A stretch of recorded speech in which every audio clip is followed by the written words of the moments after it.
different segments.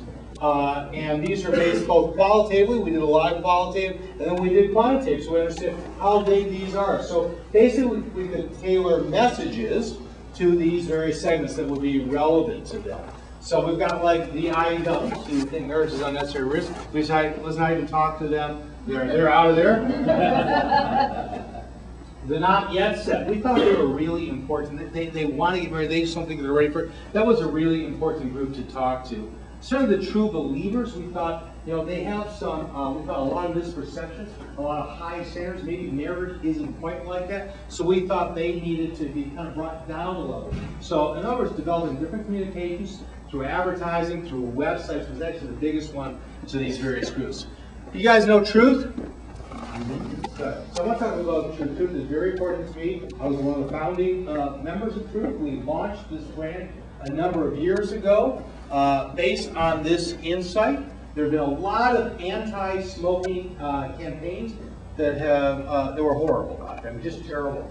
Essentially, kids, here's the thing, they believe smoking is a phase that they're going to get over. And they smoke for all the same reasons they always smoke, right? Because for affiliation, fit in, to be cool, to rebel, etc., for all those, to experiment, to all those reasons. Yet what we thought we could do is do what tobacco companies themselves are doing, is leverage teens' natural sort of rebelliousness and turn it against the tobacco business. So it was kind of taking an insight that we got by talking to a lot of teens, understanding their very need states, and really going after the tobacco companies. It gave us a bad guy to go after. And this is an example of what he spent. See what 1,200 people actually look like.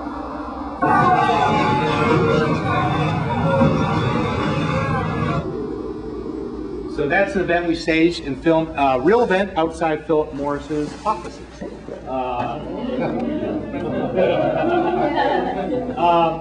This has been much tougher, above the influence. So above the influence, same thing. This is actually run by the White House Office of National Drug Control Policy.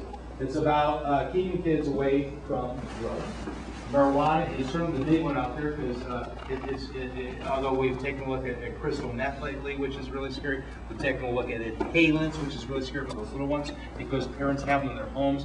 We're taking a look at pharmaceuticals because parents have them in their home. But marijuana still is the big one. This has always been much tougher for us. There really is no bad guy out there. There was nothing as convenient as that for truth. In fact, we did a research study to see if we could understand better. So this was a great study we did. We did qualitative studies. So we talked to older kids who've been either smoking cigarettes or smoking pot for a number of years, mostly like 17, 18-year-olds. So those who were smoking cigarettes for a number of years, we talked to them, still smoking, they essentially said, God, I wish I had never begun. It's terrible. I feel like crap. If I hear my little brother's going to do it, I'm going to beat the crap out of him beforehand. I will not let him do it. I wish the guy didn't do it. I'm not doing as well in sports. It's just what a mistake. I had no idea. So then you talk to 17, 18-year-olds who've been smoking pot for a few years. They say, you know what? I actually like it better now than I did then. It is fantastic, and I'm valid for it. So we knew we had a problem right there. Much more of a challenge. It's been the toughest thing. And actually, they've never listened to me. I always said, screw it. Let's not even talk to kids about this. Because what are we going to convince kids? Because about marijuana, 30-second commercial. I always said, let's just talk to their parents about being parents. Let's talk to their parents about monitoring them. Let's talk to parents about talking to them and educating them. So they halfway listened to me, did some parent work, not enough. So eventually we came up with this brand, which I kind of like now. It's about being above the influence, right? It's about this idea of being who you are, because all the work we did told us the reason kids first start smoking pot is because they were with other kids who smoke pot, right? And eventually, all right, I'll try to. There's a peer issue involved, right? A peer influence in some way involved. So I want to show you, I thought I'd actually show you a piece of advertising that I think is not very good. And I'll explain why in a second, but this did air despite not being so good. Okay. All right. Maybe that's not there. All right, we're going to skip that. Wasn't good at all. Yeah. Didn't communicate a whole lot. Did you get much from it? No, I just got blacked out. All right. So one more, I thought you had one more. So I made reference to this. So this project, this is an outreach project for ESPN, just wanting to really cultivate sports fans. ESPN is such a big brand, so much bigger than the television network or the website. They are a brand about sports. They really need to know about sports. So I thought I'd show you, and we learned a lot about it, and it's really kind of impacted what they've done, both in the online and offline world. And here's one of When you're younger, I mean, there's a lot of things that you believe in, your dad's stupid, things like that. And when you get older, that stuff, you figure out it's not true. A sports team gives you something to believe in. I'm a part of it. We all do it, so it gives us all some kind of common ground. I go to any bar around the country and sit down next to somebody and watch the same game and just start talking. 10, 9, 8, 7, 6, 5, 4, 3, 2, 1. I think every guy, deep down, wants to see their professional brawl. I watch every game that I possibly can catch. I came from the hometown. Come from the hometown from Dirk Nowitzki over here. We're here at 7:30 in the morning. Anything after sports, baby. You started it when you were a kid. I've been a Vikings fan for as long as I can remember. Every weekend we got to reserve all year for all the games here. Every day the Bears play, the house is crazy sometimes. People go crazy. I'm not one of those crazy people that tailgates with like earmuffs. Tom Brady asked me to go, I probably would. Some way to take your mind off of your daily routine and what you do every day and kind of get passionate about something. I don't have to know this person. I probably never met him, but if he's a Viking fan, I already feel a bond. So anyway, it gives you an abbreviated version of something. We don't. We specialize in, and there are a bunch of companies that do that specialize in this. We specialize in consumer research. Yes? Do you ever take into account, use counterculture or people who don't use Facebook or MySpace or those malls or can't afford a computer and have a game like that?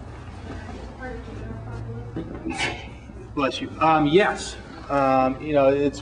Essentially what you're talking about is segmentation. Depends who our clients are.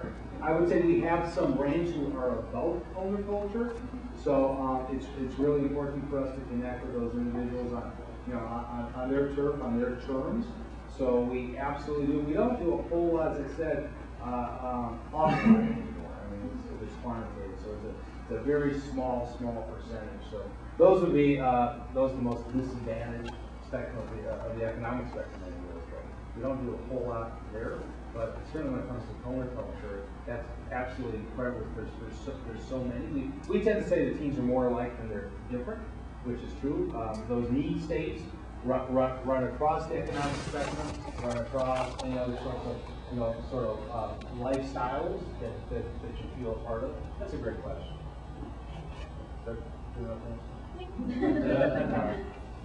Yes. When you do the in-context studies and you have your researchers in the home at parties or blanket parties or whatever kind of, not quite, but are they older? Are they younger? Are they closer to the demographic age? Are the researchers? Right. Most of our researchers are pretty young, but not all of them.